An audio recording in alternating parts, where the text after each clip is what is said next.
This is Horror Podcast.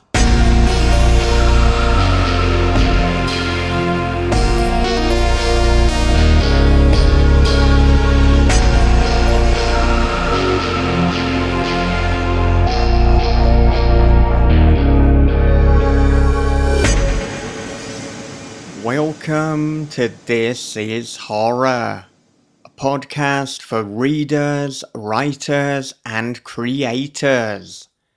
I'm Michael David Wilson, and every episode alongside my co-host Bob Pastorella, I chat with the world's best writers about writing, life lessons, creativity, and much more. Now this week is a little bit different, because today is the release of the second edition of The Girl in the Video, and so the interview tables have turned, and former This Is Horror podcast co-host Dan Howarth returns alongside David Moody and regular co-host Bob Pastorella to interview me. Now The Girl in the Video is a new nightmare of Gaijin J-Horror, isolation, and terror for the digital age.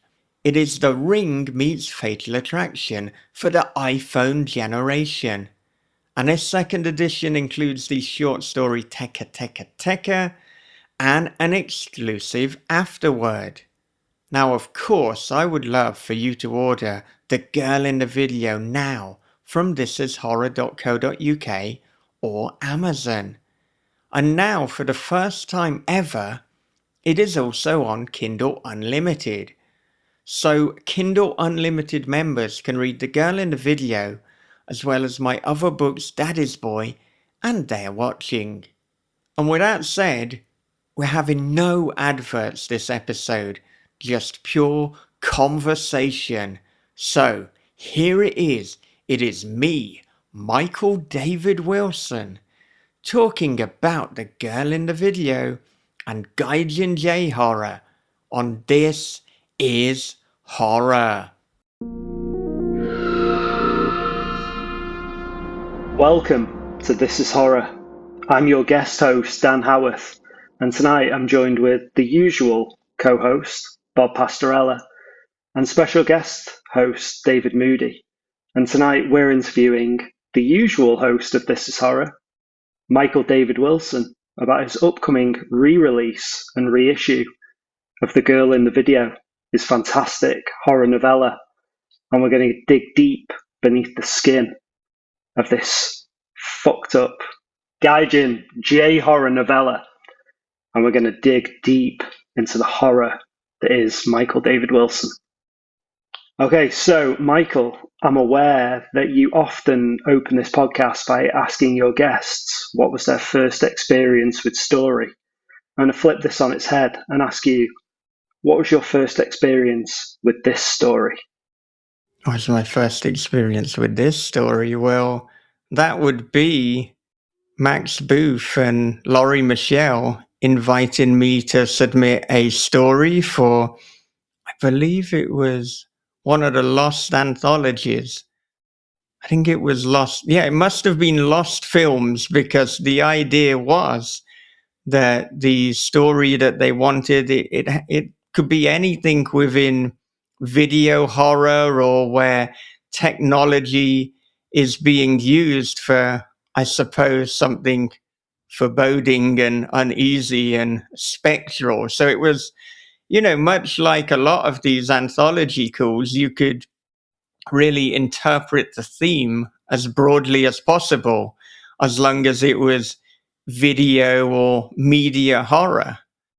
And so when I got the invite to the anthology, and being a fan of the previous anthology they'd put out, Lost Signals, and being a fan of Max Booth and everything that was going on at Perpetual Motion Machine Publishing, now Ghoulish Books, I thought, let's submit a story.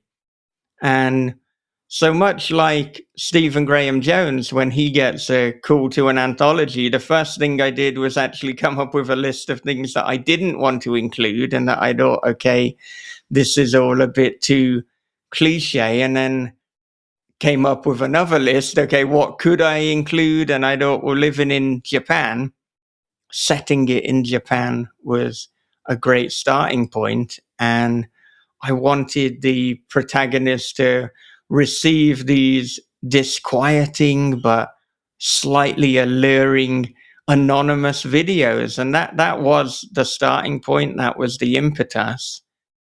And as I was planning and then subsequently writing it, I realized that this was going to be a lot longer than the 5,000 word limit for this anthology call. And so I spoke with Max and was asking, well, how long can this be?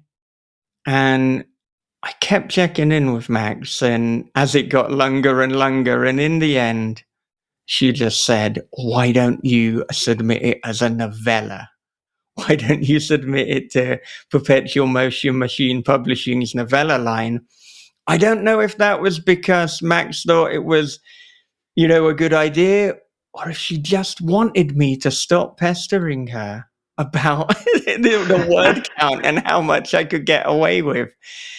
And so that is my first experience with The Girl in the Video. So it went from short story to novelette to novella to now second edition novella with a potential film in the works.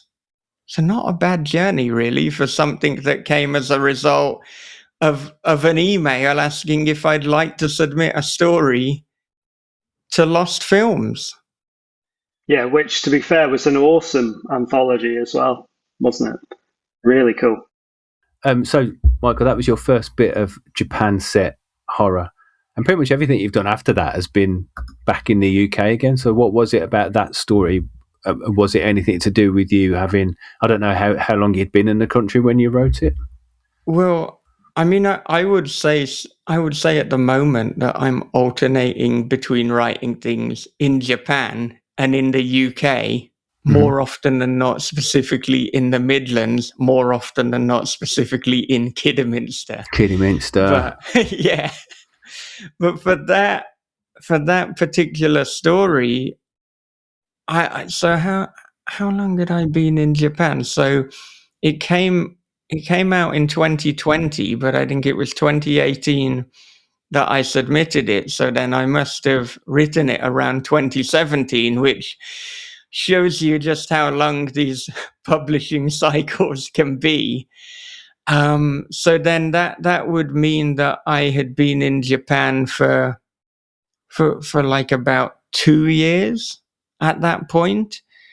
And I just think that the isolation that you have in Japan and the like as a gaijin in Japan, the potential for that, and being a literal foreigner by nature, and the isolation and anxiety that you can feel if you're getting these anonymous and these creepy videos and these videos that are clearly personalized just for you.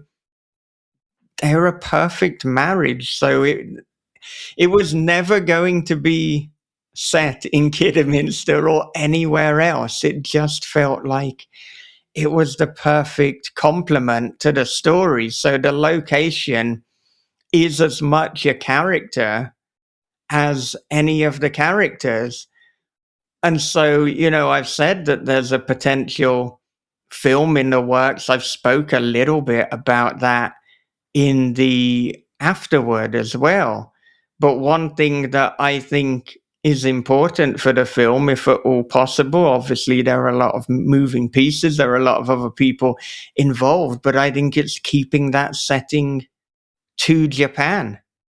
Because I think if you take the girl in the video out of Japan, you do lose a lot of that atmosphere and a lot of what it is that creates the fear and creates the unease.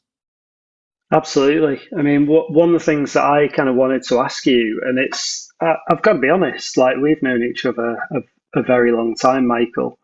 It's something I feel like I've kind of neglected to ask you, but you know, you'd lived in the country 2 years at that point. What were your early days like in Japan, and how do you think they informed your writing? You've talked about kind of isolation, the culture shock, I guess, from moving from Britain as a Western facing country to Japan.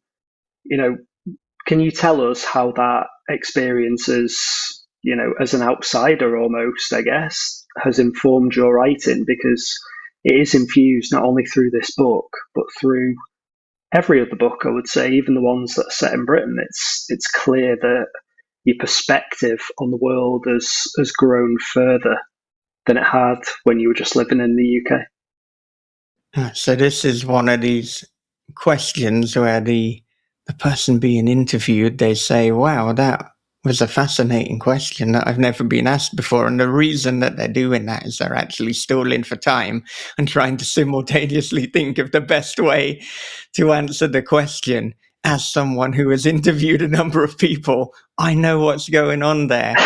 And there's so many pieces to what you're asking, because goodness, it's like, do I talk about the writing? Do I talk about specifically my first impression of Japan? And then molding them or melding them together is, yeah, that is a beast in and of itself, because I think my writing really kicked off in a big way after the one story per week challenge that we did, Dan, for a year. And that was in 2016. But the first time that I went to Japan was in 2014. Now, some people are saying, hang on a minute, you said you wrote this in 2017 and it was 2 years and that's 3 years. Well, the thing is that I've lived in Japan on 3 different occasions. So there was a year in Portugal in between. And so when I first came to Japan, I did it because I wanted to get out of the UK and I wanted to experience another part of the world. I wanted to experience another culture.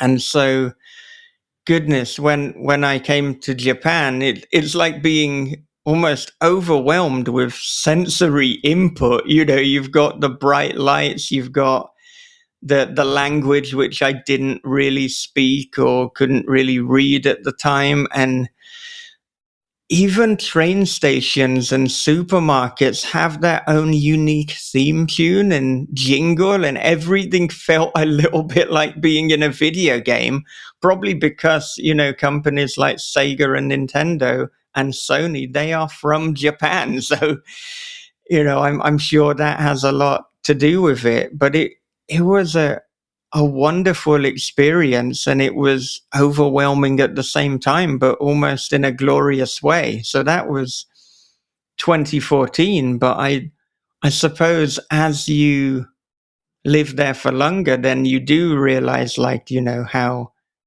isolating it can be, or how much potential there is for isolation. And not only is there a different language, but there are 3 different alphabets, one of them being the kanji character system. Or there's what, over 10,000 kanji, but there's only about 2,000 that are in popular use. So that means that if you see a really obscure kanji and you could ask a Japanese person, what does that one mean? Don't know. Well, what chance do I have if they don't know? They've been living here 20 or 30 years. So I think that there was so much potential, again, to kind of almost repeat from the last question, to just go into the isolation and the disconnect. But in terms of how it's informed my writing, I suppose because I was doing the one story per week challenge in 2016, and I was in Japan at the time, I haven't really not been writing. I haven't really been writing really seriously and not living in Japan. So it's a little bit difficult for me to separate the two. I remember that, well, whilst I did a degree in English and creative writing, and you and me, Dan, I think we've had similar journeys in the sense that since we've known each other, which I think was in 2010 or 2011, we have both been writing, but for the first 5 or 6 years, it was almost we will write when we have the time. Well, if you say that, then there is no fucking time. You make the time, you make the habit, you cultivate that. So, of course, I'd written stories before, but rather than it just being living in Japan, I think it was making a deliberate practice out of writing stories that led me to do this with some seriousness.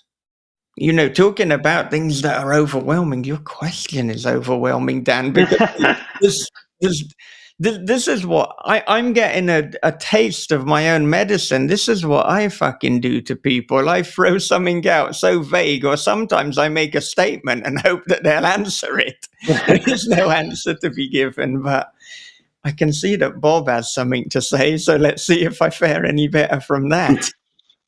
Well, it seems like that. I mean, as a writer myself, I mean, we tend to gravitate towards the things that we become obsessed with, and change and uncertainty within change is something that I think that a lot of writers can use that to tap into and discover different stories. And so I think that whenever you're kind of like me, when you find a new thing for you moving to Japan, it did, while the actual move itself may have presented some problems, it opened the door to creativity. And being that you were, writing and doing the story all the time, it allowed you to kind of indulge in some of your other, I guess, preoccupations. You tend to write about characters that are fish out of water. You tend to write about people going through, tremendous change in their life. You have this thing with women named Yuki, but talking about they're watching, but the concept of write what you do it. It's not like, write what you know. It's like, well, I know my job. No. It's about using your life. And I think that you use that to the best of your abilities, and it's proven to be very, very, very successful for you. It's not really a question. It's just a comment. It's just, a general observation that I've seen in your work. Yeah, well, I think you did a better job of answering the question that Dan put to me than I did. So I'll just field them to you in the future. But I mean, as well, like, I think, being a horror writer living in Japan, there aren't that many of us about. So I almost felt that it would be a tremendous missed opportunity to not be setting horror in Japan, which kind of goes back to what Dave was saying before about, look, I wrote The Girl in the Video, and then I proceeded to release They're Watching, which is set in England, House of Bad Memories, which is set in England, Kidderminster, and Daddy's Boy, also Kidderminster. And I've got another one that I'm working on at the moment, What Would Wesley Do? Kidderminster. So it's the Kidderminster trilogy. We had the Cornetto trilogy. Now we've got the Kidderminster trilogy, the most underwhelming success. Certainly not as tasty. Yeah. Yeah. You don't want to put that in your mouth, believe you me. But I think because quite a few of my short stories were then set in Japan. So, like I said, where The Girl in the Video, it had to be in Japan. I think what I've done is I've essentially written the stories that I've wanted to write and that have arrived to me. But I have felt recently, going back to The Girl in the Video in Japan, and specifically Gaijin J-Horror, that if I'm not tapping into that, then what am I doing? So it's difficult because I do have Kidderminster-based stories that turn up. And if a Kidderminster-based story turns up, then I'm not going to reset it to Japan, because much like Japan is a character, Kidderminster is a character. But I think at this point, if I have a Kidderminster story and a Japan story, then I might be more inclined to write the Japan one at first. But it's bizarre because I think particularly if you take The Girl in the Video and Daddy's Boy, both of them seem to have the potential to be the one that hits big for me. There's things with both of them going on in the background, and in a way, they couldn't be more different. But I feel like my career is not necessarily splitting, but that something might happen that will depend on whether I am more a dark comedy writer or I am more a horror writer with elements of comedy that specifically sets things in Japan. Maybe I can establish myself as both. That would be great, but we got to see what happens. And the market, the sales, the readers, they dictate a lot more than perhaps we'd like them to. And it's a bizarre thing that we've said before, because we can put a lot of worth on the sales and on the acclaim and on hitting or not hitting a bestseller list. But the weird thing is, whatever happens external to us, it's still the same bloody story.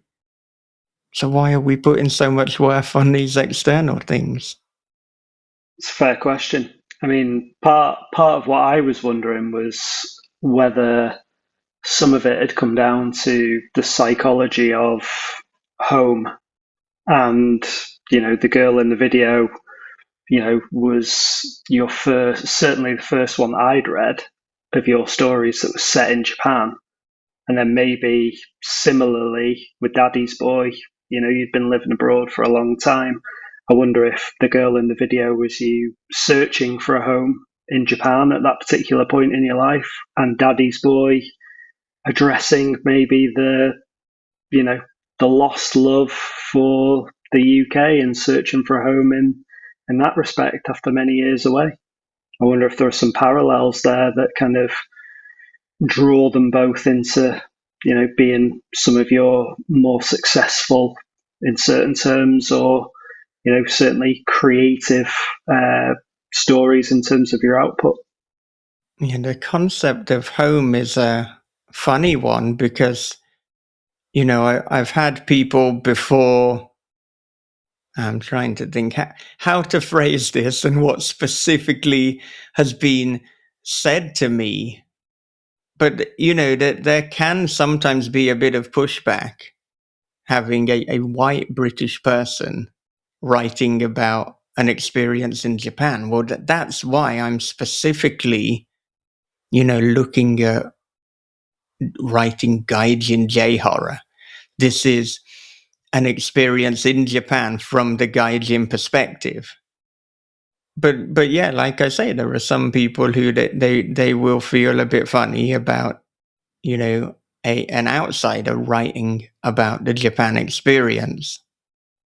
And there's another book that I'm writing where the main character is half Japanese and half British. And, at one point I wanted to make that main character just Japanese, but because it's something that I'm co-writing, there was a big discussion and the co-writer wasn't so comfortable with that. Some of the short stories I've written have been all Japanese characters. Look at the bonus story, Teka Teka Teka. So there's that element, and but I think if I can't write about Japan, then where can I write about? And then with the UK, there was another story where I showed it to a friend and they said, oh, some of these things that you're saying happen in the UK, they haven't happened for about 10 years now. That's not actually what the UK is like. And so I almost felt a paralysis where it's like some people are saying you can't write about this, some people are saying you can't write about that. But ultimately there can be a kind of liberation and a freedom, and it's something that me and Bob go back to, where it's like, look, you can write about anything, just don't screw it up. I think that is a butchering of the Colson Whitehead quote that Bob trots out every other episode. And, it's not even write what you know necessarily, it's just know what you write. And so that's where I've landed. But then, if you almost existentially ask me, God, maybe you shouldn't ask me where is home. I might have a panic attack. I might have a breakdown on the podcast. Like, where is home? I don't know, Dan. This is where I live. I mean, Japan is the nearest that I've felt to home out of anywhere that I've ever lived. But, I don't have so many friends or family here. That's just the reality. So there is a division where it's like I'm being pulled into England in one direction, pulled into Japan in the other. It's like the place of Japan is home. My wife, my kids are here, but then other family members and friends are in the UK. The language that I'm most familiar with is English, is in the UK. So then there's probably nowhere that I can say fully and completely fits the definition of home. There are aspects of home in both places. But I do know that, interestingly, when I was living in Portugal, I got a kind of feeling akin to homesickness where I was missing Japan. And I felt great regret that I wasn't in Japan anymore. And even when there was a period of time when I was back in the UK, I felt a sickness and a longing to be back in Japan. So I think we can say that Japan is where I belong, if we can't completely define home, to answer the question you didn't quite ask. I think we've been talking so long, I can't 100% remember what the question I asked was. But I do think it's interesting, really. Like, I think both of us kind of went through periods of great change in 2016. You're talking about living in Japan and doing the story a week challenge. That's something that I wasn't hugely involved in because 2016 was the year that my daughter was born, and there wasn't a huge amount of writing being done. And one of the things that I think was interesting, so I brought out my short story collection in 2021, and a lot of the stories were written after my daughter was born. It was only when I saw a review, somebody had said, this is a collection that is about becoming a father for the first time. And I was like, is it? You can kind of write something from the subconscious that, maybe you don't realize you're writing at the time until somebody points it out. Would you say that horror is your outlet to telling people about whether Japan's home or not, just how much you love and kind of relate to that country?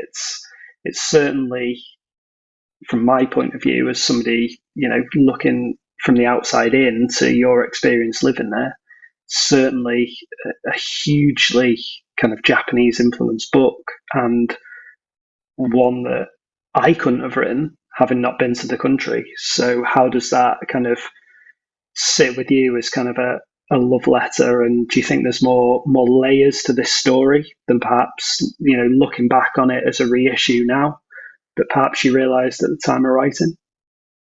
So I think that there's a lot of autobiography in every single story that I write, and people who know me can often see those elements of my life coming into it.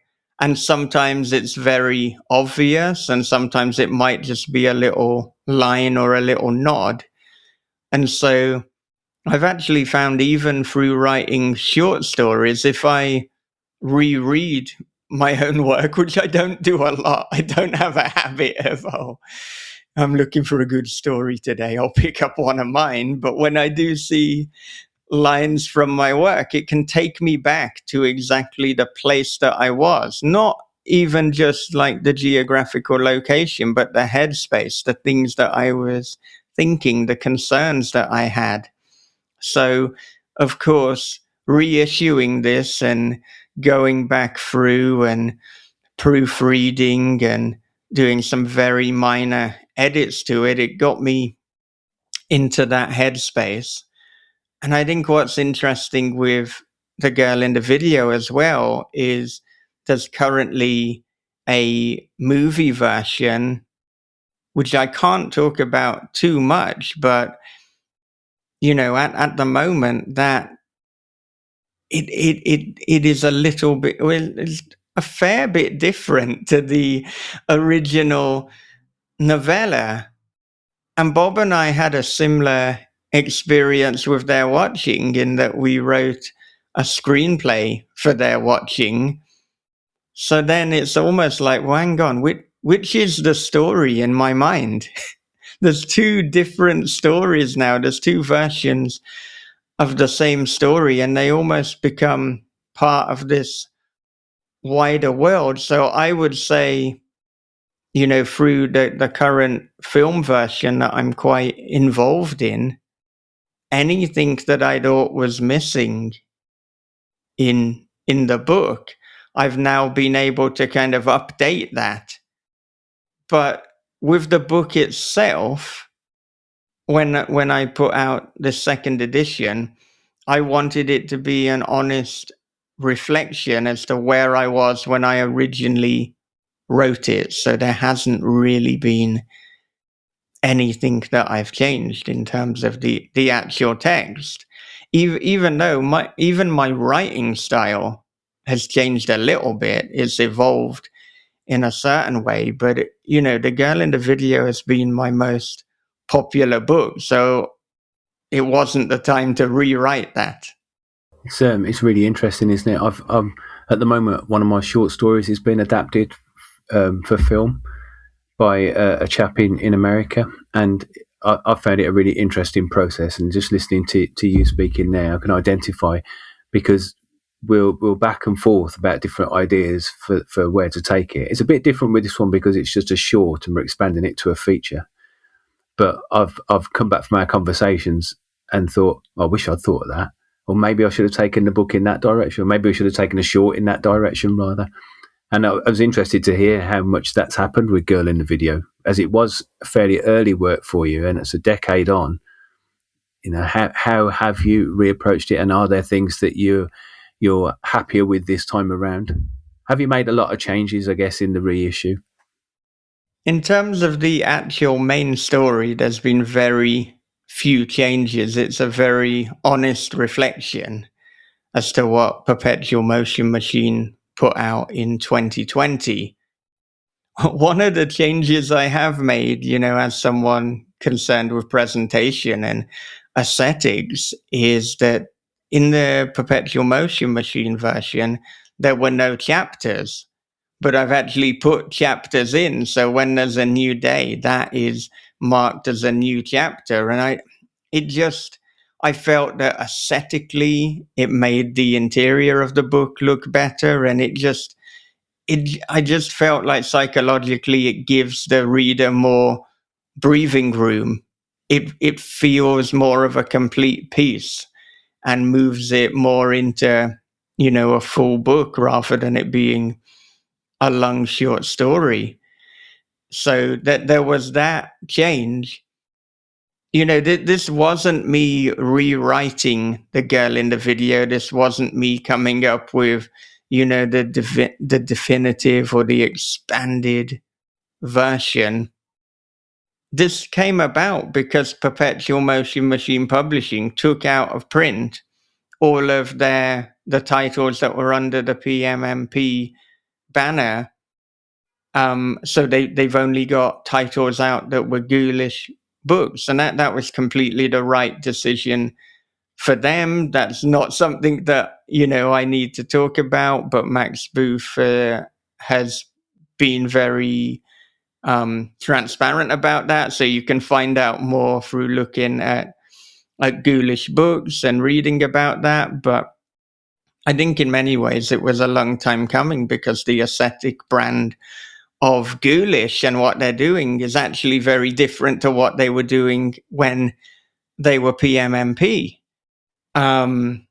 So in terms of the book, and in terms of a reissue where I might rewrite it, that would be something that, if a publisher approached me to do that in the future, then I would consider, but it would be a different book. It would be a different story. This was simply an exercise in making sure that my most popular book was still in print.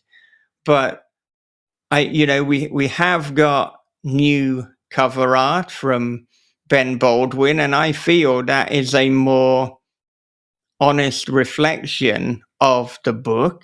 It is a more honest reflection of Gaijin J-Horror, and it is a more honest reflection of my intent in terms of what I want to be doing as I write more Gaijin J-Horror stories. It just felt that it really reflected the book better. The original cover by Piper is fantastic. It's so eye-catching. But this one, I think it tells you more upfront the story that you're going to get. And I think that was the right move for this time in my career and what I want to do. In terms of other bonuses, I mentioned there's the Teka short story. And there's also the afterword, in which I primarily talk about the film journey, and I give a bit of a peek behind the curtain, because I think people don't talk transparently about these kind of things, and I wanted to do that as much as I could, and literally as much as I could, because the reason a lot of people don't talk about these things is they then have to sign NDAs, or there are just things so in progress that it's ill-advised to be talking about them at this moment. But I had an opportunity with the first film adaptation essentially lapsing, and now us being on the second is like, right, well, I can talk about the first now, because that's all done. And yeah, there was a point where I wondered about, because it was just about keeping it in print. I asked Pi, and he even said I could keep the original Piper, that's his fucking name, the original cover art. And then I could have literally just almost put out the exact same book. But I thought, if I'm going to go to the effort of reissuing it, I want to be able to deliver something extra for the reader. And I think as well, in giving it the new cover art, in giving it the afterword, and in giving it the short story, not only have I given people a reason to buy the second edition, but I would assume I have now added value to the first edition, because it's now a much rarer item. You can't get, that first edition with that cover art anywhere else, apart from now picking up a second-hand copy via PMMP. But I think there might be somehow a new one still on Amazon.com. So eBay. Yeah. I've got a bit of a question for Dave there as well, and for Michael too, because Dave is currently in the process of reissuing Hater 20 years after the first edition of it. So this is a question for both of you, really, because I'm not that far down kind of my author journey to the point where I kind of need to do that with any of my books, or have felt compelled to do so. When you come into approaching that as a book that's already been out, what what are your thoughts in terms of, adding value, improving kind of the product? I don't necessarily mean changing the story, but also kind of, in terms of where you draw the line of what value, what changes you want to make, what you want to add to it. Because, I think we're all there as writers where, you could get to the end of almost any story and think, I could keep going back and keep going back and keep going back and never truly finish anything. So what's kind of your approach, both of you, really, I would say, to kind of bringing those stories and those books back to life and aiming for a new readership with them? It's been, for me, it started off as really a tidying up process, because I'd released quite a few independent books over the years. I'm not talking about Hater here. I'm just talking over the last few years. I released some of my older standalone books. I re-released them. So Strangers and Straight to You I completely rewrote, because similar to what you were saying earlier, Michael, about how no, sorry, it was you, Dan, talking about how people could tell that you were this book was written by a parent. I wrote Straight to You when I was just a bloke living upstairs in mum and dad's house and no life experience whatsoever. And then looked at it again 10 years later and thought, good grief, that's terrible. And had to redo the whole thing. But in the other re-releases, I've really tried to add some value. So I've wanted to go back and do complete re-edits and add new stories and things like that. But I'm also very mindful of not going down the George Lucas route too badly, and just adding tweaks for the sakes of tweaks. The Hater thing for me is a little bit different, because it's my biggest selling book. Fingers crossed we will see some real movement on the movie this year. I've shared something with you recently, Michael, about an interesting development on there, and things do seem to be moving. But it just seemed that 20 years was too good an opportunity to miss. So I thought I'll re-release that. I got an agreement from the publishers at St. Martin's Press in America to do a very limited run, but I've really gone for it, and this one is an illustrated version. There'll be illustrated end papers. It'll be a fancier production in terms of the hardcover. It'll be like foil backed and sprayed edges and all that malarkey, but also some extra stories as well, and a kind of essay about the behind the scenes of it and how it affected me and how it feels to me 20 years on. So that was a very different experience. But I'm getting old, so I've got that kind of gap between a book being released and today, and it just seemed like a good thing to do, and hopefully earn a few quid in the process, because we've got to eat, So I don't know about you, Michael, but it depends on the project, really, I guess, is what I'm saying, and how I approach the reissue. It's interesting that, for me, I've gone from the start of this year having no re-releases to now I've got 2 re-releases, because of course before this Girl in the Video second edition, Thunderstorm Books put out a limited hardcover of Daddy's Boy. So that's, I guess, in a way more akin to what you're doing with Hater, because it's not replacing the original edition as such, but this is deliberately marketed as a premium product. This is limited. This is gonna have the price tag to match. And so I think when you know that you're going to be charging a premium price as well, that's a little bit different than if you're just reissuing the paperback in the second edition. So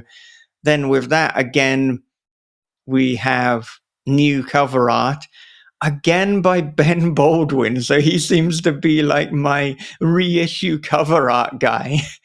And there is a introduction from David Moody, which is in the Daddy's Boy. Again. Yeah. So we've got the introduction. We have the story, again, very similar, probably even less tweaks than with the Girl in the Video. And then I wrote an afterword, and the time when I was writing the afterword, like, I wasn't sure, what am I going to write in this afterword? And then unfortunately my grandfather passed away at the grand old age of 95. So it's remarkable, that he lived so long. But he's the kindest person I've ever known. He was so instrumental and encouraging in terms of encouraging me to be a writer, to follow my creativity.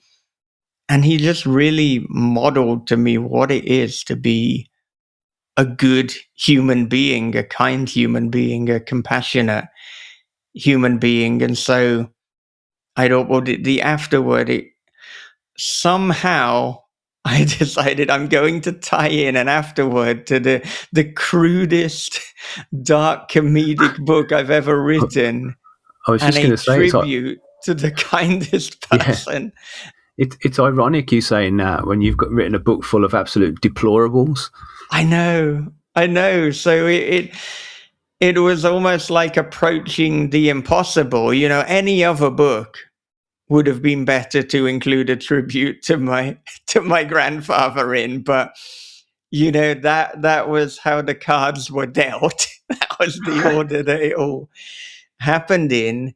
And from the feedback, including I've sent it to family members, but I've omitted the only thing I've omitted from the version to the family members is the strap in or strap on. I know they don't need that. Also, they've not read Daddy's Boy, so what the fuck is he even talking about? For people who haven't read it, that there's a lot of dick jokes, there's a lot of innuendo, but the feedback I get is that the afterwards somehow I pulled it off, which again is a dodgy thing to say when talking about Daddy's Boy. But yeah, I was going to say I nailed it. You can't say anything when it comes to Daddy's Boy. I did a good job, is what people have told me. And then also, because for the Daddy's Boy special edition, it was like, what can I do that will really add value? And that's what I try to do when reissuing something. I'm not going to throw something in for the sake of it. It has to add value. There has to be a point. It's not about, inflating the page count or being able to say you did something extra. That's why it was so difficult to write the afterword, because it needed to count. And so the thing that I came up with was to have a glossary, because there's so many bizarrely British terms. There's so much euphemistic language. There's also a lot of references to obscure British celebrities like John Fashanu, like Rolf Harris. Oh, don't mention him on the podcast. Well, it's happened now, hasn't it? Cancel me. No, please don't. But anyway, this is the kind of awkward tone that if you like this, you'll get something like that in Daddy's Boy. But yeah, people in Daddy's Boy, particularly when I'd been interviewed as well, they didn't know some of the terms. And I thought, well, this is an opportunity to include a hopefully amusing glossary. So yeah, those were the additions to Daddy's Boy, but the rule is only add something if it will add value. Don't add it for the sake of it. That's the approach. I agree completely. Yeah, I think that the glossary is really important as well. I had an experience a few years back when I was talking about the Black Country, which is, for anybody who's from the Midlands, that the Wolverhampton, Sandwell, all of that is the Black Country, because historically it was very built up and industrialised and was covered in soot. But I had somebody take exception because they weren't aware of the nuances. So we joke about about your glossary, which is very comprehensive, I must say. But it has an important point as well. And I agree with you completely. It adds value, and that's the thing. I would never put something out for a second time if it wasn't substantially different. It goes against everything that I've done throughout my career. I mean, I hate the idea of people buying more than one format of one of my books. So I have this little system on my website, and if somebody buys a print edition, they can go to a certain page, go to a page on my website, look up a page in the book, type in a certain word that's on there, and get a free ebook edition. Because I really don't like the idea of people having to buy that and then the audio book and now another version of Hater. So it's just about not burning your bridges with the readers, I think. Yeah, I totally agree. And I've done things like that before. And in fact, and this wasn't a planned plug, but, if people buy The Girl in the Video via This Is Horror and they buy the paperback, then I will send them the audiobook, which is the original audiobook narrated by R.J. Bailey. And then I will send them the ebook as well. And I know that me and Dave have had this conversation for years now. It's like, look, if you've bought the book, we want you to experience the book. We don't want you to have to, buy the other format because you've decided that's how you want to have it. So buy the paperback and we'll give you the rest. Yeah, absolutely. This is horror.co.uk. You can buy The Girl in the Video now. It's those kind of bonuses and kind of that kind of customer forethought that sets indie publishing apart from traditional in many ways as well, doesn't it? Really, it's in the kind of cruel world of traditional publishing, it's pay me once for each format, and pay for those in a lot of cases. So to make it accessible to readers like that is something that we as kind of indies have the flexibility to do, and looking after those readers as well. I think to offer something new to people who everybody on this call, Bob, Dave, myself, we've all read The Girl in the Video. There's going to be people on here who have known of you for a long time who perhaps for whatever reason haven't got around to picking up The Girl in the Video. Well, now's the time. And to be able to get it in a number of formats for the same price is surely appealing. Like, for example, got here, still unpacking, 2 copies of Solace House by Will McLean, who is an awesome author. I ended up buying it on Kindle because it's an unwieldy hardback, and I have a habit of falling asleep while reading, and I didn't want to knock my teeth out with an enormous hardback book when I could, fall asleep reading my Kindle. So I picked it up for 99p as well. But to encompass those kind of media within one purchase is something to be promoted, really, particularly when the audiobook is as well read and as well produced as yours is, Michael. It's really, really good piece of audio fiction there. I really do appreciate any writer who puts out and gives a reader opportunity to get the book in whatever format they want. I tend to do a lot of ebooks simply because I live in an apartment. I don't have the storage space for paperbacks and hardbacks. I do have some, but a lot of that stuff is in storage right now. So it's just because I just don't have a place to put it. And I just noticed a new book that's coming out from a big name publisher, and the ebook is $20. There's no overhead on an ebook. It's a file. So I really, really do appreciate when people give a reader another alternative. You buy one, you get it all. That's to me, I think that is what you should do. I remember having that argument when Hater first came out, when it was first published by anybody other than Infected Books, because I was selling the ebook for £1 or whatever it was at the time, and suddenly it's I think it was $10 or $12, something like that, and I got straight onto my editor and said, "How can you price it like that?" "Oh, overheads. Oh, we've invested in 50,000 print copies or whatever we've done." But ultimately, that I still feel that stops your work getting out to as many people as possible. I tried to get the rights back from some of my books that are with St. Martin's Press recently, and they wanted to hold on to them, so I haven't got them. But what they did say is we'll reduce the ebook prices for a bit, and it's really interesting to see how many books flew off the shelves, the virtual shelves, when they slashed the price from $10 to $2, $3. It seems like false economics, and you'd think that by this stage, I think that when ebooks are so prevalent, that publishers, that even the big publishers, would be taking a different approach.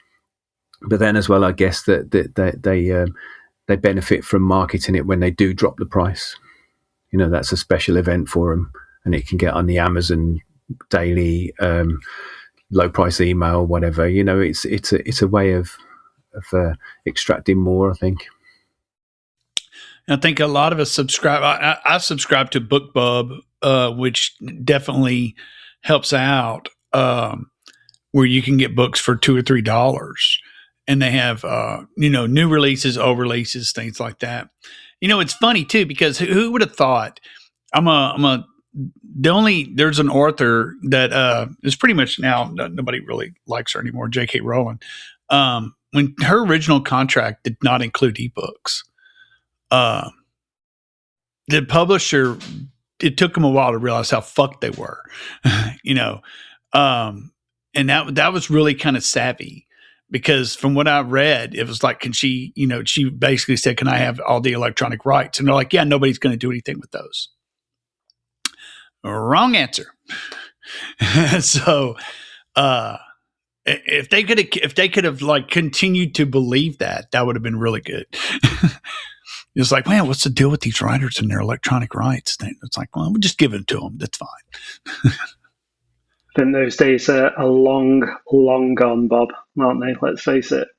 I think it raises like an interesting point for you, though, Michael, because you've, much like myself, we've got kind of those aspirations to be traditionally published, and those are the standards that we kind of set for ourselves. So when it comes to you, being in charge of publishing, your own work, what kind of standards do you set yourself in terms of the quality of the story, but also the quality of the output that you're kind of, in terms of, be it the physical or the audio or the electronic copy? Like, I think that's something that, certainly was one of the things I took from our friendship early doors, was that, you set extremely high standards for yourself. So how does that translate into, this reissue? Well, I've mentioned this before, but this is actually something that comes from an early conversation with Dave, and it may have even been the first one, but when Dave was talking about independent publishing, and when he puts out a book via Infected Books, the standard is that he wants the book, if it's next to other traditionally published books, you cannot tell which is the indie book and which is the one that has come out via the mainstream publisher. And so that was something that Dave said over a decade ago now. And that is something that has always stuck with me. And that is my standard.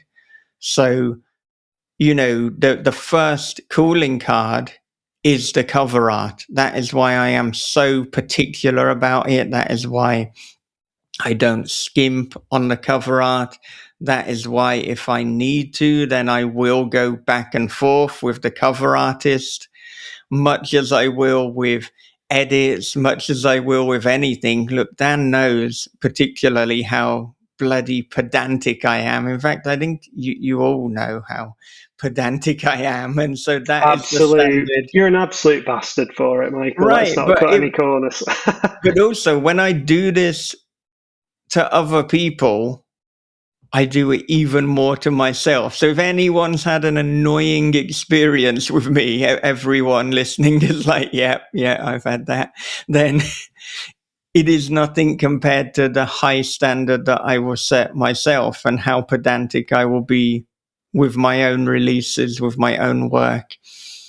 And yeah, if it is, I have annoyed people before with how high my standards are, but I can't accept that if there's even a minor error, that it will go out like that. it doesn't sit right with me. So it has to look the part. It has to be indistinguishable from a traditionally published book. And I've said before, I said on the Ark Party, which you mentioned previously, Dan, there was one of my books, it was going to come out with a different publisher.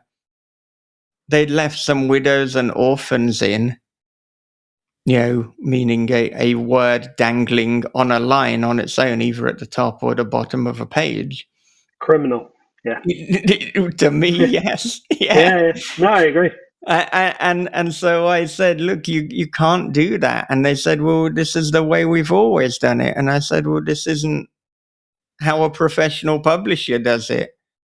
And if that's a deal breaker, then I'd like the rights back. And it was a deal breaker, and I got the rights back and, put it out with a different publisher. And it's a better story because at the time it was a novella. It was then expanded into a novel. With House of Bad Memories. There you go. You can Google it and find out the rest of the history. But I take what I'm doing very seriously. I don't see myself as a hobbyist. I don't see myself as an amateur. This is, writing stories is the most professional thing that I do. It is the thing that I take the most seriously. I take it more seriously than the podcast, and I have fairly high standards for the podcast. But when I was growing up, I didn't think, I'd love to be a podcaster. No, I mean, they didn't exist. So that would have been weird. But I wanted to be a storyteller. I wanted to be a professional author. So yeah, that is the standard. That is what I do.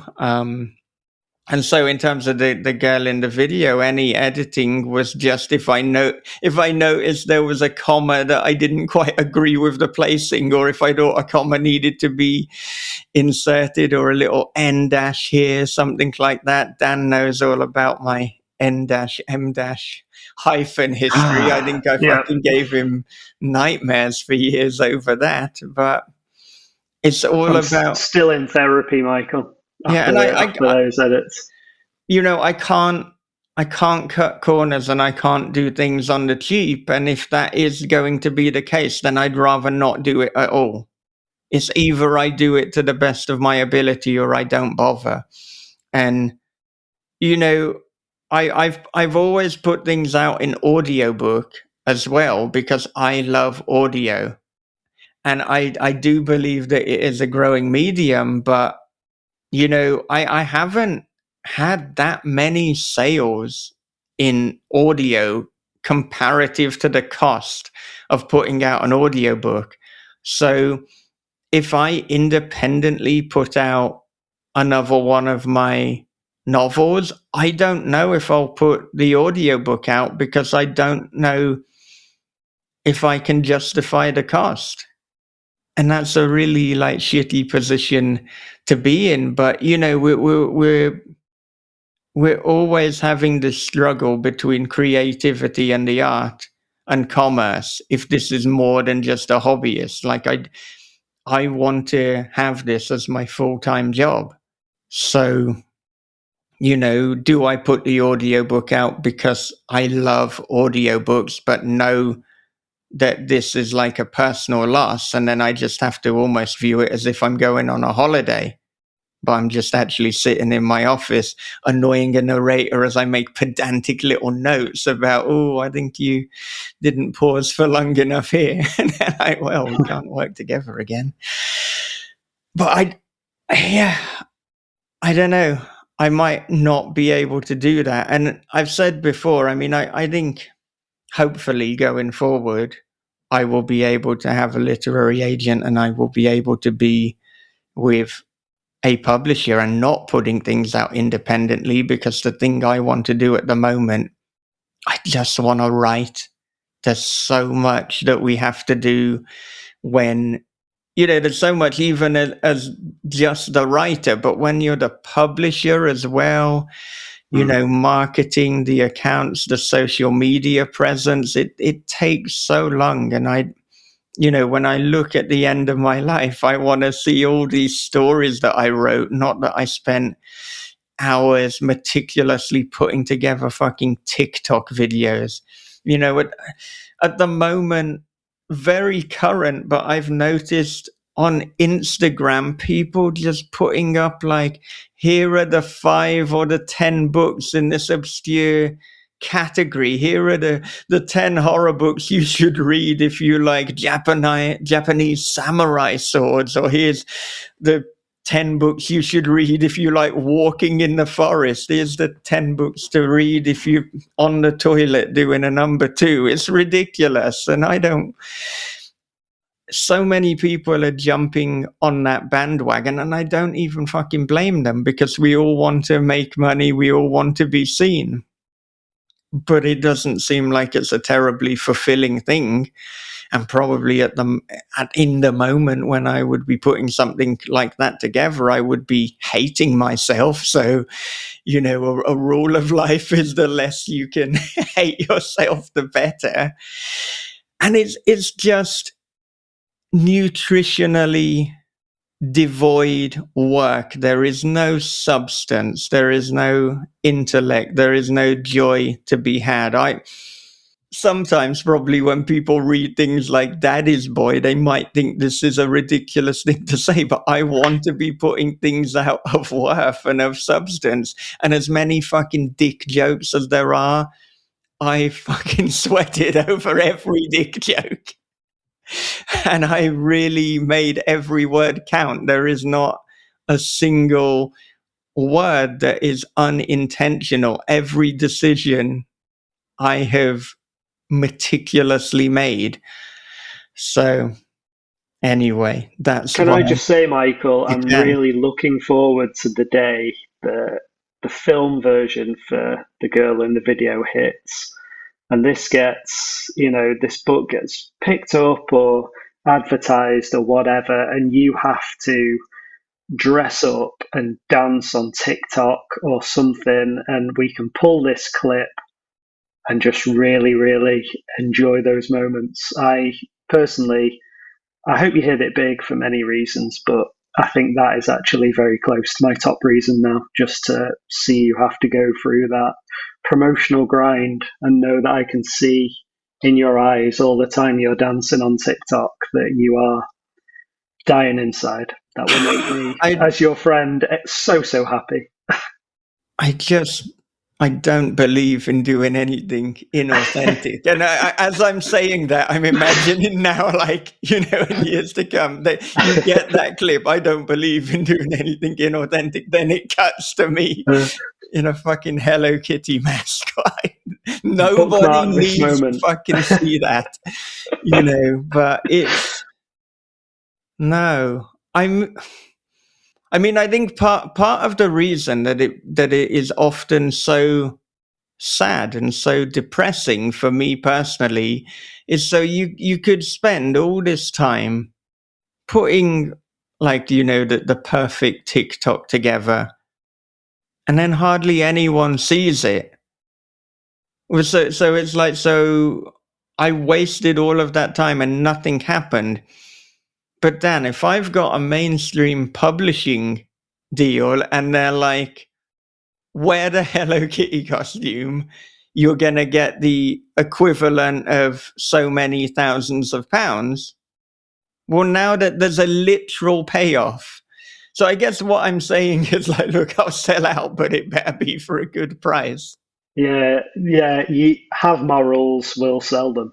But I think this is quite an interesting, like, parallel with the story itself. It's the book is a comment on social media and the digital age, in and of itself.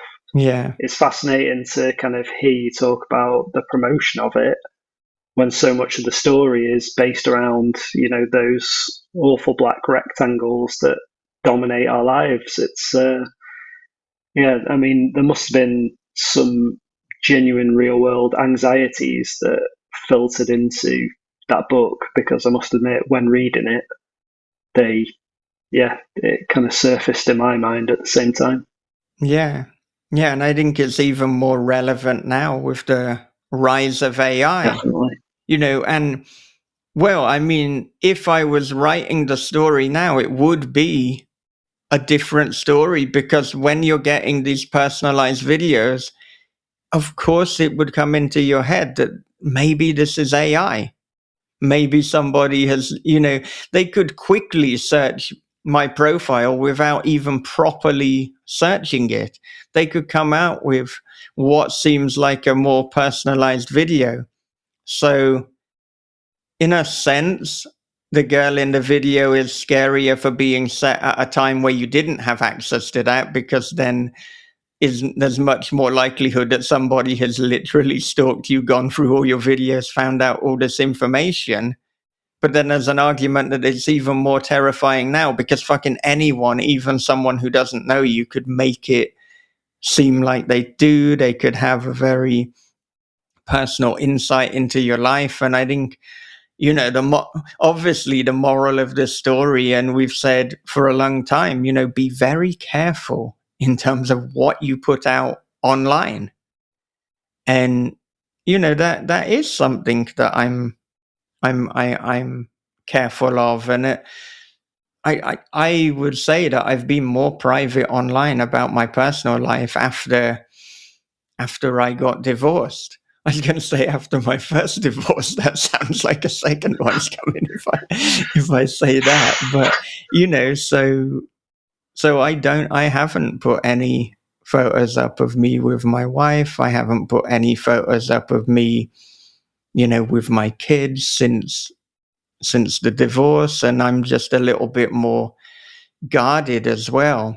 So, of course, I put myself out here on the podcast in video form every week, but beyond this little rectangle, you don't get a lot of my private life. Although I am, I guess, honest, vulnerable, authentic in talking about it, but my limit is putting like photos and videos up for public consumption. And we all have to decide what are our lines, and we all reserve the right to change the rules and change the way that we operate and we publish things on social media at any given moment.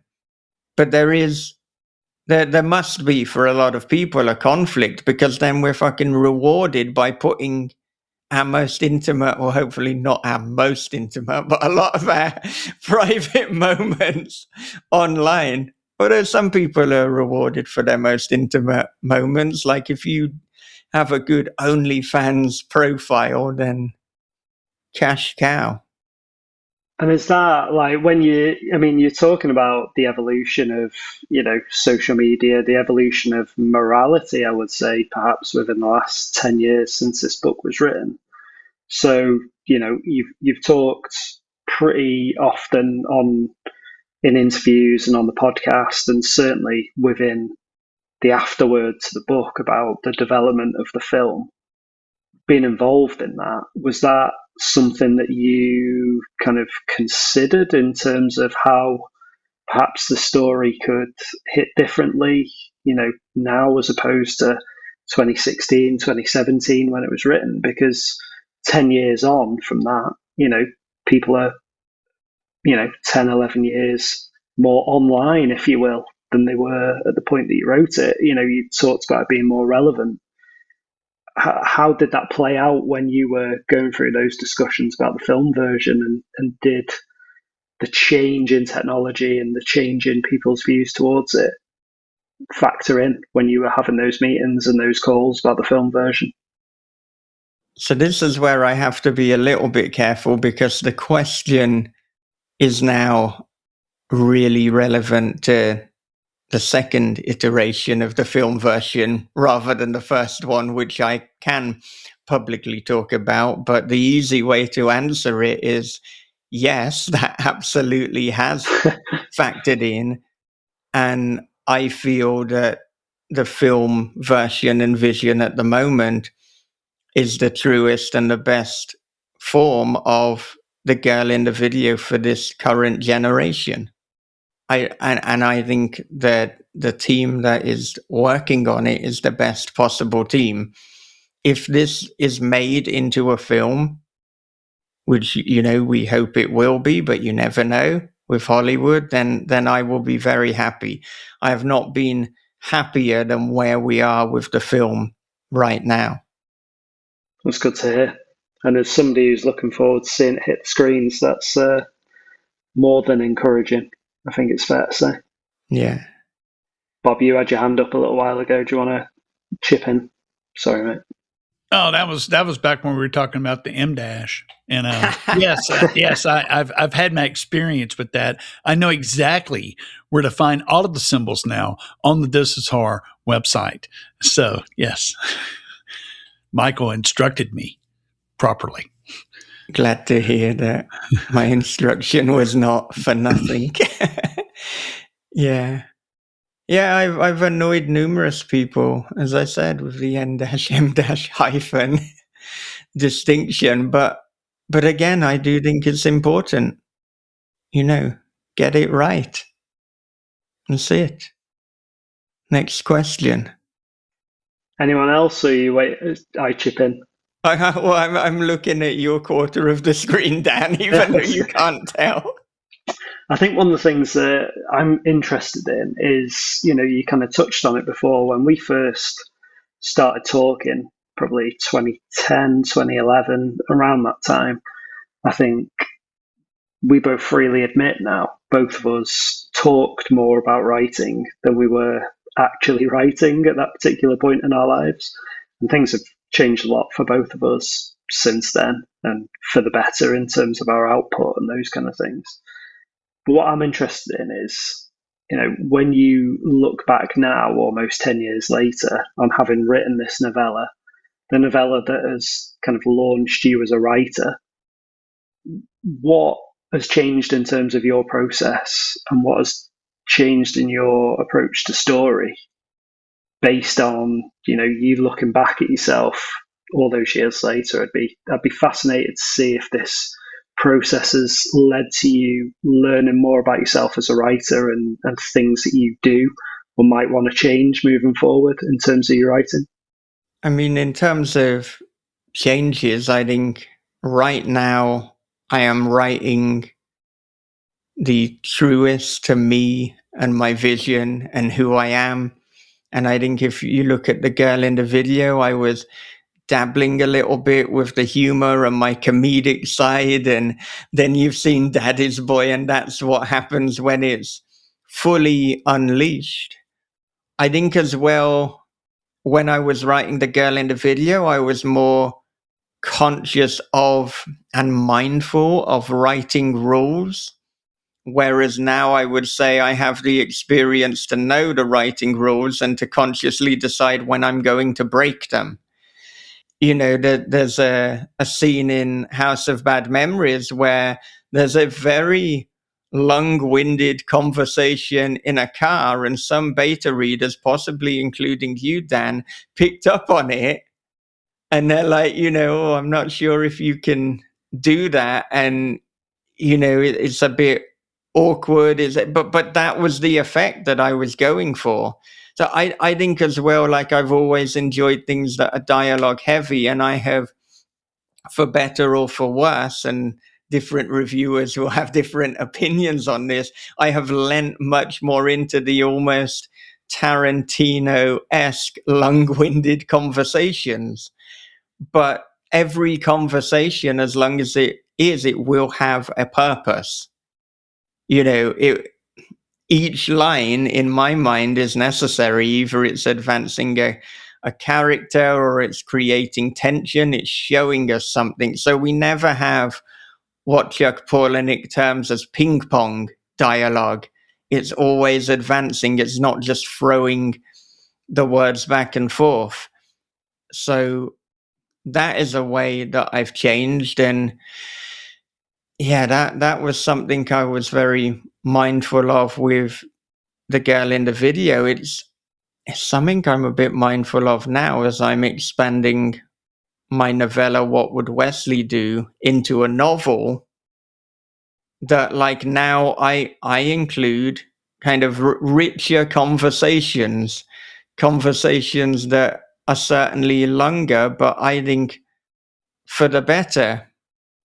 But it's interesting too, because then the girl in the video is the most commercially successful. So I wonder if my more honest, authentic style to me is not what the general reader wants.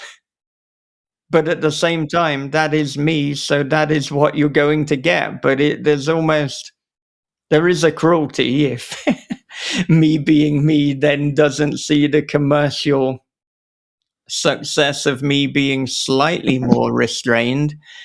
I think in terms of other changes, back then I was writing things that were more novellas. These days, most ideas that come to me are in novel form. So I'm much more comfortable writing longer stories. Back then I was just getting my writing routine. But you mentioned 2010 and 2011, and we weren't writing as much as we wanted to. My drive to write has always been there, but I think there was a fear. There was a fear that deepened when I started doing This Is Horror podcast, because I felt I'm interviewing all these legends of horror and all these accomplished writers. And there was a fear of me putting something out in the world and it just being disappointing.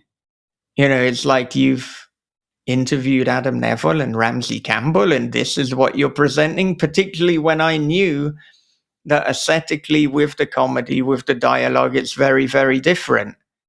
But for some reason, probably the one story per week challenge and people responding favorably to it, I don't know. For better or for worse, I am going to put these stories out. And I became free of, I suppose, that prison of doubt, that prison of rejection. Whereas now maybe people won't like it, but fuck it.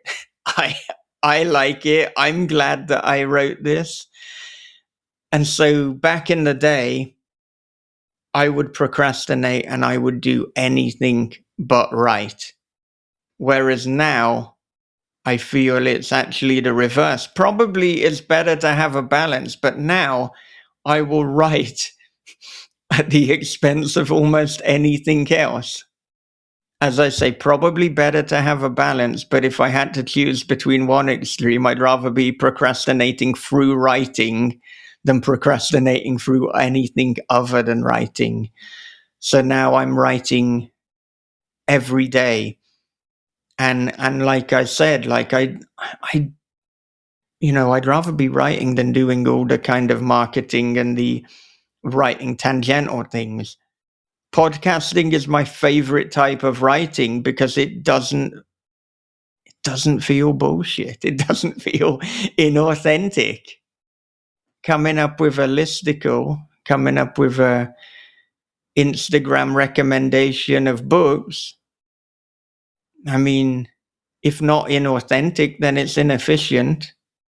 Why do I need to put a fucking picture of the secret dinner in Kemberton when I can just write in a Blue Sky post, these are my 2 favorite books of the year. There you go. 30 seconds. 25 minutes to put that in an Instagram post. Tag everyone. What am I doing with my life?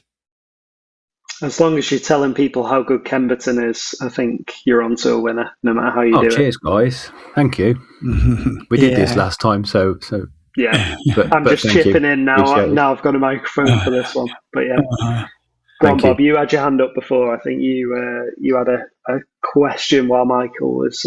Well, it's just a comment that, and it's been really fascinating to see. But I didn't know, I didn't realize that you had this fear, and so that really comes as a surprise to me. And I love how you overcame it. You quit self-rejecting. And that's, I think that's something that every writer goes through a stage, whether it's at the beginning, it can happen at any time, where we begin to doubt our abilities, and when we really shouldn't at all. We should embrace our work fearlessly, and that self rejection, um, it's a bad thing. I recently went through some of that, and so now I'm kind of like I've given myself permission to write as shitty as I possibly can, and it's not shitty at all, but just to get words on the page, because you got to write. That's the whole thing, and you don't know what you have till you write it. And so if anything, don't self reject.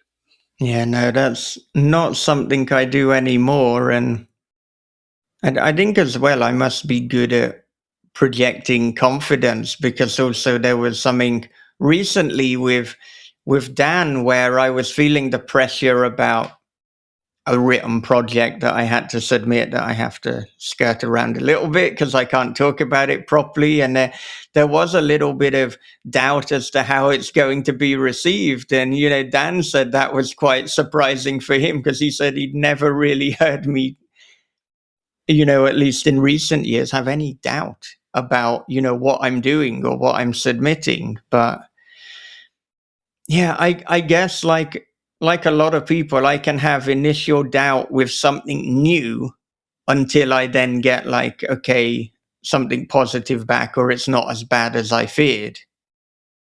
Yeah, it was weird in a sense, I suppose, that I had this English literature and creative writing degree, a decent degree from Warwick, but I was worried that everyone would think, oh, you can't write well. And then that was going to be the end of me. That was going to be the end of This Is Horror.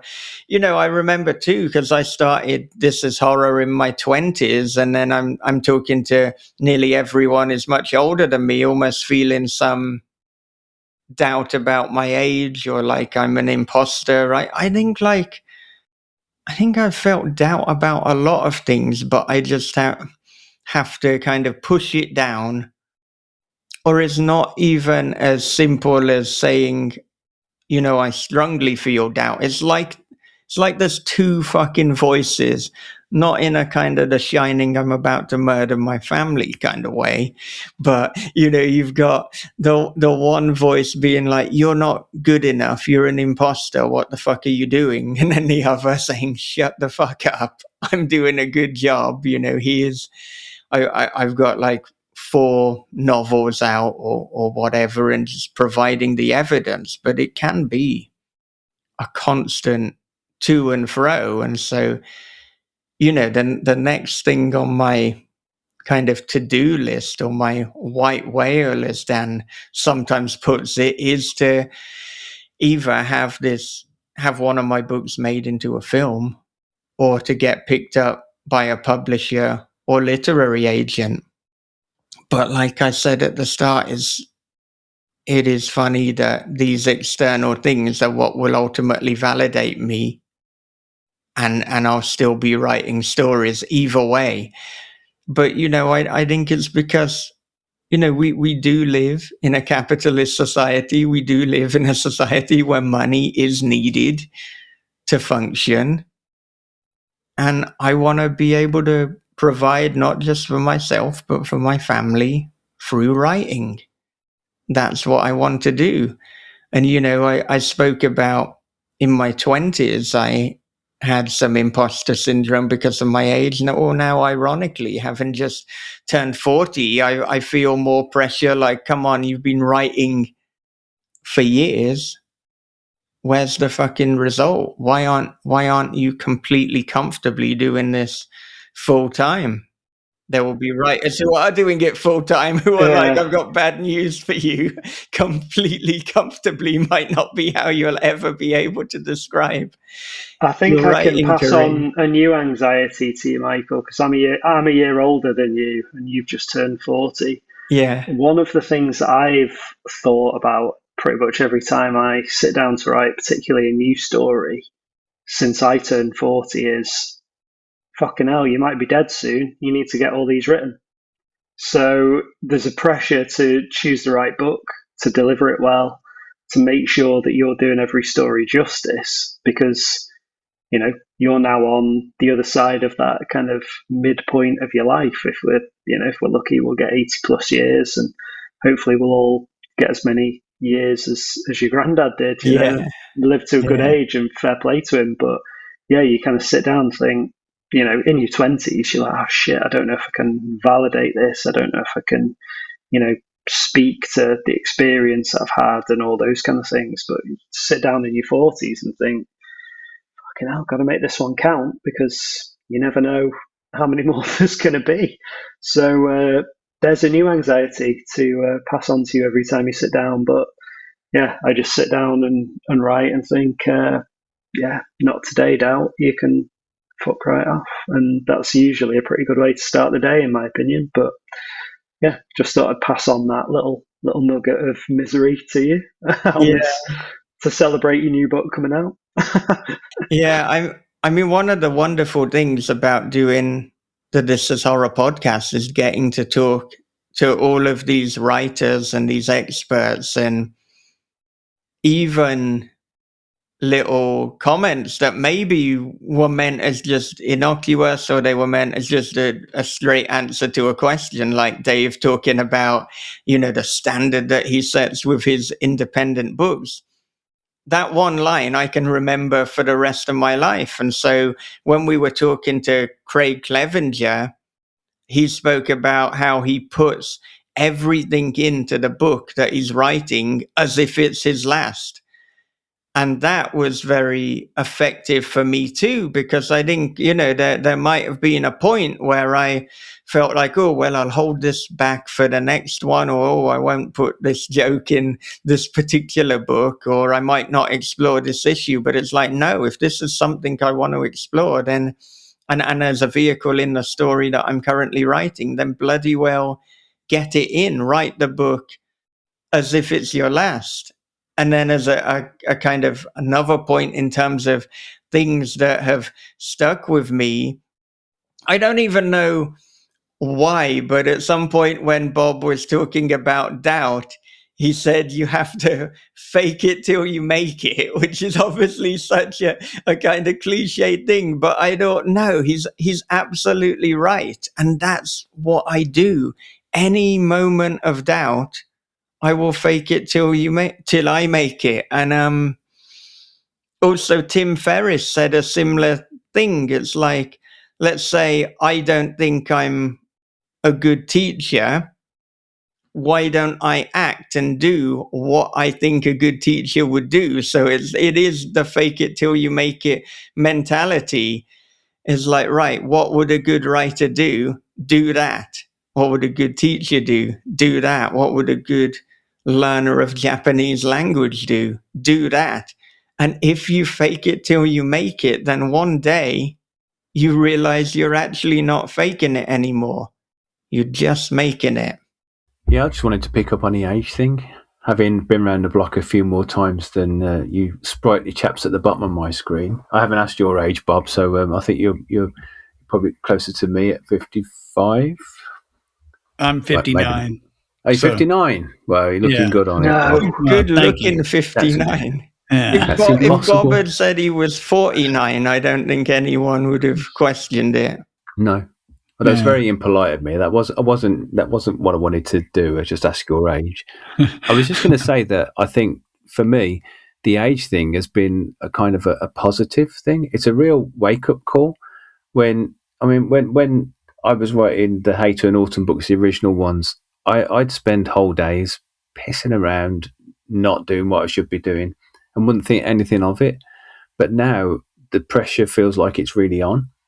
I've been planning to write one particular series, and I've been talking about it for literally a decade or so now, and I will write it. But I'm conscious now that if I do one book a year and it's a 5-book series, that takes me into my 60s, and it's a real kick up the backside. And I've talked quite a bit about this ideas list that I maintain as well, which has got so many hundred ideas on it. And I worked it out that if I go at my usual rate, it would take me 2 centuries to write everything that's on there. So I do find it a bit of a stimulant getting on in age, because it helps me to know that there isn't that much. I was going to say there isn't that long left. Hopefully there is a while left, but it helps me to know that I'm up against the clock now. And the other thing as well, this is completely unconnected, but sitting on my desk here, my wife and I have just redone our wills, and I've included my literary estate in my will, which sounds very fancy. And I say to the kids, when you get it, it's either going to be worth a lot or about 10 pence. But it gives me a kind of, it's a stimulant, because I think, well, okay, what I'm doing now every day is going to make a difference to what my kids have after I've gone. And so I think it's not, I just wanted to say it's not all doom and gloom. I think when you're on the other side of middle age, I think it can have its moments as well. Also, you're a wise old owl by now, so, you could tell the kids. It is a powerful kick up the arse, like going back to it, like you say about kind of mucking about. I wasn't doing anywhere near as much writing as I should have when I was a childless man. Like come 2016, I can remember, where I was. Like in our old house, you'd kind of step down to the kitchen, and I can remember sitting there waiting for a bottle to warm up while my daughter was screaming upstairs, probably 2 weeks old, if that. And I remember sitting thinking, you've not got any time left to be pissing about and doing nothing. Like, if you're going to make something happen, you've got to make it happen now. And that compaction of time made a huge difference to my writing. It made a huge, huge difference. And it made me start to squeeze the words out of every hour that I had, every minute that I had. And, it's without that, I would be nowhere near as productive as I am now.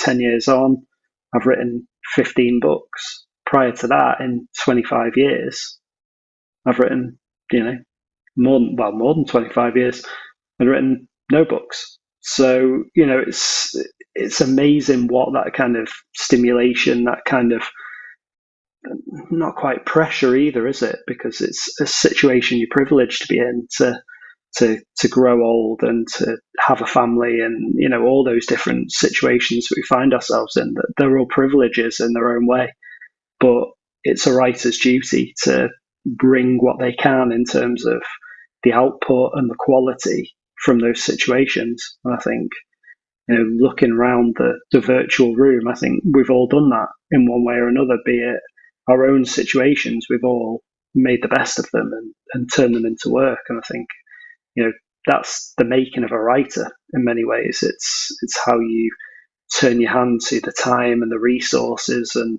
the knowledge and the insight that you've got, be it an outsider looking in on another culture like Michael is, or, somebody whose time is suddenly squeezed by a newborn child, or, whatever it may be. It is what we make of it. And I think, like I say, that's how you cut your teeth as a writer, really, more than anything. I think that the thing that I felt as I've gotten older is that there's this part of me that feels like I need to put out something of substantial quality for a legacy. And not that I haven't, It's just that when you do feel a little bit of doubt, it's like, what have you done? And it's like, when are you going to write, what they might call the great American novel or something like that. And something that's like, man, I need something that would really, really make me feel, successful, that have some substance, going to be serious. Then you flip through, industry news and stuff like that. And you realize that one of the most profitable movie franchises ever, The Evil Dead, doesn't even make sense on fucking paper. That it falls apart as soon as you start to write down what its possible rules are. And they've made millions off of that. And I'm like, I can do that shit too. So I'm just going to have a good fucking time. That's the way I see it. Yeah. I think that's, why have all that pressure for a legacy when I can have a lot of fun? Yeah. 100%. I think anytime we try to chase a trend or we try to manufacture a book because we think it will be commercially successful, then it just goes to shit. We have to write authentically. We have to write what it is that we believe in. That is the key word, having belief in your work. And also, when we look at the books or the movies that really tapped into something or really exploded, they were the outliers. They weren't the ones that jumped on a trend or easily fit into the genre box. That if you look at, you mentioned Harry Potter before. It was Harry Potter that became big. It wasn't the ones that jumped on that trend like Barry Trotter, which was a parody of Harry Trotter, or the other Boy Wizard books. So if you're trying to parrot something that's popular, that trend has already gone. It was the thing that was popular. It's not your book. So, that's why, Dave has put something out like Kemberton, which, it said, well, I was going to say what subgenre it's a take on, but the beauty is that comes so late that it's almost a spoiler to say it. It's like nothing you have read before. Daddy's Boy could never have been written by AI. I think that's a good rule, actually. Could your story have been written by AI? If yes, okay, come up with a different one. If you look at both of Dan's recent novels, Last Night of Freedom and Lionhearts, they're not jumping on a trend. They're doing something very different. And with Last Night of Freedom, God damn it, I could see that becoming a film. It's so cinematic. It's playing with different subgenres, but it's wrapped it in a wholly original delivery system. It's very British in its way. It's very folk horror. It's got trappings of the slasher to a point. So we have to do something original. That's kind of the way that we have to do it. Otherwise, we not only are we going to fail, but we're gonna hate the process. So there's no point. If you're just doing it to make money, I've said it many, many times, do something else. Work in finance, work in the legal sector. It's going to be more of a guarantee for money, and you might hate yourself less, or at least you might hate yourself equally, but you've got the guarantee of getting money, which you don't have with writing. And that's brought the room to Only because it's true. Because ultimately, it is the most stupid profession if you want to make money. There's that great quote, isn't there? It's like, I can't remember who said it, but writing a book is like spending 2 years writing a joke and waiting to see if it's funny. Yeah. It's something like that. It's just, it is ridiculous. And the amount of effort that you have to put in to produce something which people will then balk at paying £2 or £3 for. It's a nonsensical job, but I think it goes back to what we've all said in this conversation. You have to do it, and it's the love of doing it that keeps us doing it. And if we make money from it as well, then that's great.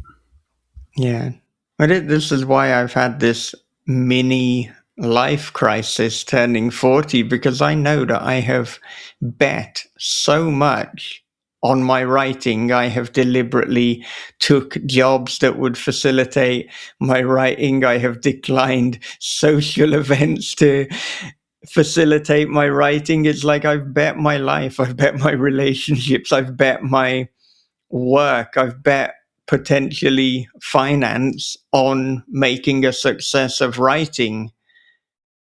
And the more time goes on, the more it's like, is this bet going to pay off? Now, I'm optimistic, but I'm also somebody who doesn't just wait around. So I seek out opportunities. I try to maximize my chances of success. And despite having this fear, this mini crisis, I do also feel the most optimistic this year, given the things that are happening, that actually this bet might finally pay off. But there's another part of me that's like, can we just speed it along? Can we just have the fucking payoff now? This is Horror has been going since 2010, originally as Read Horror. I've been writing with some seriousness, as I said, for a decade now. Books out since 2020. And the first one, The Girl in the Video, which we're here to talk about, the reissue, that is the most successful.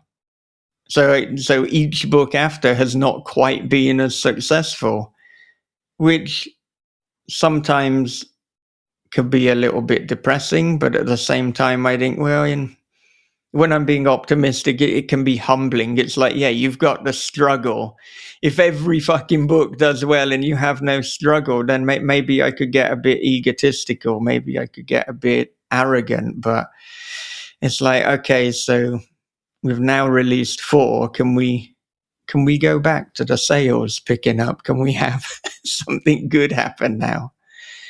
But we've talked about that in the past, Michael. It's the struggle that keeps us going. There are writers out there, and God love them, who have released that first book that has done fantastically, and the second book that's sold even more, and the third. And these are writers who haven't been through the slush pile or through the rejections and through the heartache that comes with it. And worse than the rejections, the fucking waiting. Oh my God. Like, that's the worst bit. Having irons in the fire is one thing, but resisting the temptation to constantly pull them out and check them if they're hot yet. Like, that's the true skill to being a writer. And there are people who haven't gone through that, and fair play to them, because to take that elevator straight to the top must be an amazing feeling. But a lot of it is the journey, and the journey is what most of us have. And part of it is making it a journey that you're proud of and a journey that you enjoy. And maybe the destination isn't exactly where you want to be, but as long as you've spent your time putting the legwork in and enjoying the process, then I guess you've won no matter where you end up, I suppose.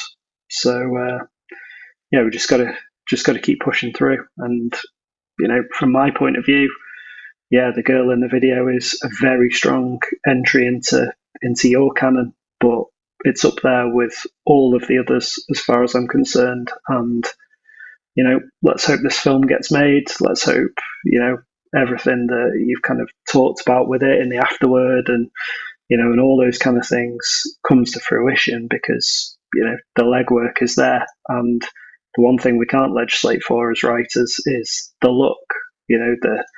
The kind of the chance that somebody else takes on our work. And as long as you keep putting it out there, I've got faith that it's going to happen. So here's to many more, I would say, on that front.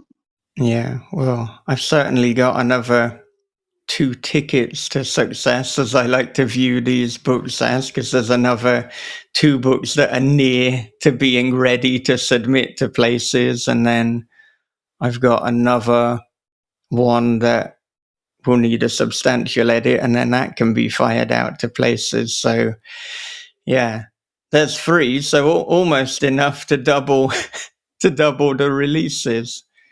Well, I can throw a short story collection too. So agents and publishers, if you're listening to this, you get in touch, because I got the goods. Okay, so based on the fact that you've reissued your most successful book, Michael, and there's hugely optimistic film news in the works, what message would you like to leave us on as writers and people in terms of our craft and the way that we continue to improve? what's the one lesson that starting out with the girl in the video 10 years ago and looking back at it now at its peak, as hopefully it's about to tip you over the edge to horror superstardom? What have you learned, and what would you like to pass on to your listeners at this point in your writing journey? I mean, despite talking about originality, I don't think any of this will be original advice, but the writing game is one of perseverance. So you just have to keep writing. If you can make a routine of it, then that's great. If you find that your life and your schedule makes it difficult to have a concrete routine, that's okay too. Don't be hard on yourself. Write as much as you can when you can. But if as much as you can isn't that much, that's okay. Just be completely at peace with your circumstances and your situation, because this life is ever changing anyway. So even if it's difficult now to write regularly, at another point, it will be easier. There will be other opportunities. We spoke about not self-rejecting, but don't put barriers up. Maybe it is easier for you to write on your computer, as it is with me. But that doesn't mean that you can't write a little bit or plan a little bit or do something useful, maybe when you're on public transport on your phone. You can be thinking of ideas, you can be jotting things down. So there may be obstacles and you may have to get around them, but don't let them paralyze you. Don't let them stop you from writing and from creating. You can be creating in most circumstances. So you do what you can, you do it as regularly as you can. And like I said before, don't wait for opportunity. Don't hope that one day opportunity will come knocking. You have to come knocking. Submit your work to publishers. Get in contact with agents, with podcasts. Remember that story is first. Don't let other things like money or commercial constraints come into it. Don't tell yourself you can't do it. Even if you're scared, write anyway. It's okay to be scared. It is normal to be scared. If you are feeling something about the story is off, then you are probably right, but that's okay. You can adjust, you can look at it. Even though I am a perfectionist, particularly in the first draft, don't let perfection be the enemy of done. You can write the first draft, you can fix it later. So keep going, keep believing in yourself. If you want to write, write. You don't need permission from anyone else. That's it. As I say at the end of This Is Horror, keep on writing. Sometimes it's as simple as that. Thank you so much for listening to me, Michael David Wilson, talk about the girl in the video and Gaijin J-Horror with Dan Howarth, David Moody, and good old Bob Pastorella on This Is Horror. Join us again next time when we will be talking to Ryan Lowell about his brand new book, Freight.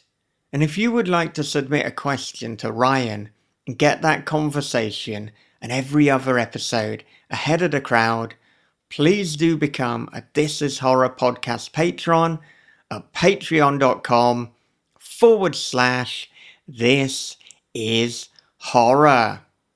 Now, as always, I would like to end with a clip from a previous This Is Horror episode. Today's clip is from episode 672 with E.L. Chen, in which she talks about the best and worst writing advice. So, here we go.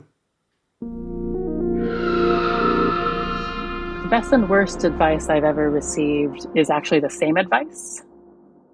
It's the old, from Stephen King's on writing, write 500 words a day, right? 500 words a day. And then, after a certain number of days, you'll have a novel. That's all you need. Which is really great advice. And I mean, that's something that I do follow. I usually, when I'm drafting, I do write 500 words a day because I can usually do that in an hour. And usually that's as much. I usually have at least an hour a day to focus on writing. But at the same time, it's also bad advice because, it kind of implies that, you have to be productive. You have to be writing every single day, or else, what is your worth as a writer if you can't do this every day? So some years ago, when my son was about 3 or 4 years old, he would not stay asleep in his bed.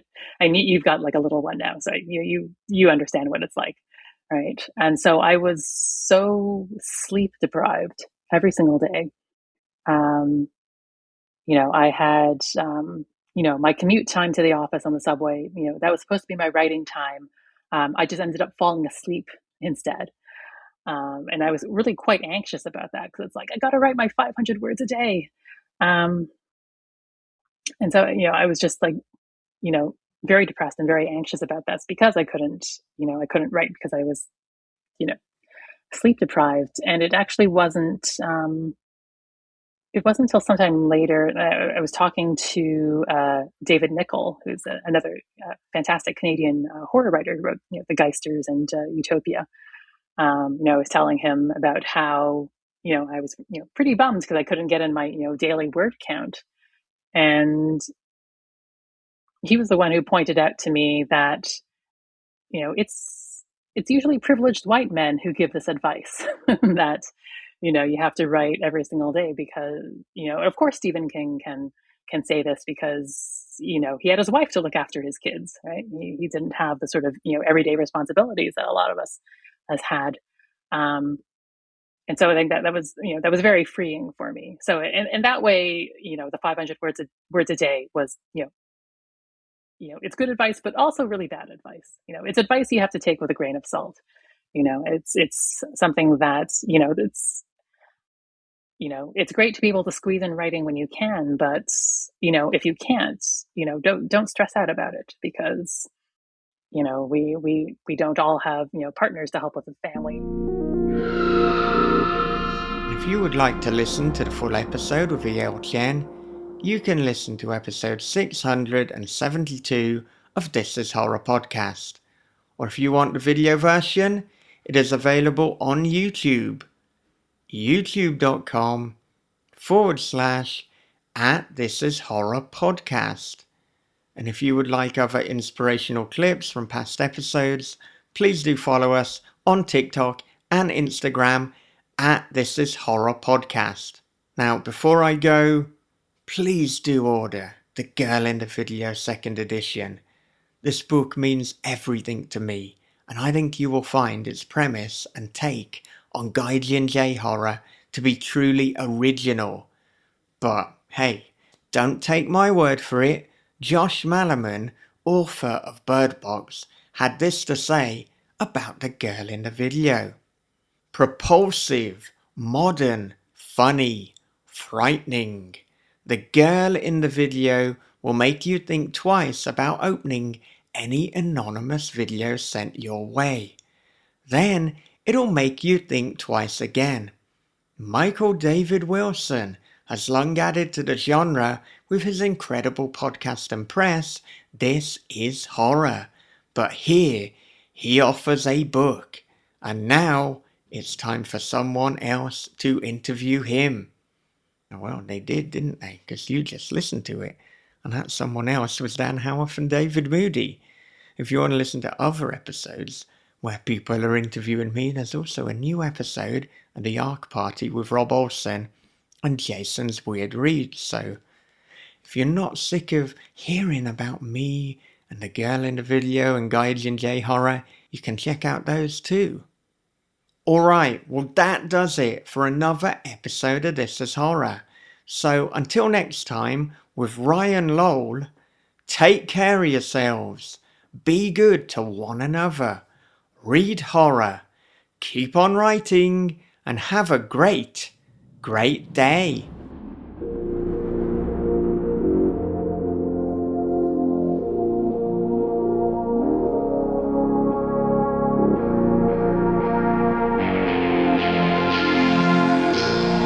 This is Horror Podcast.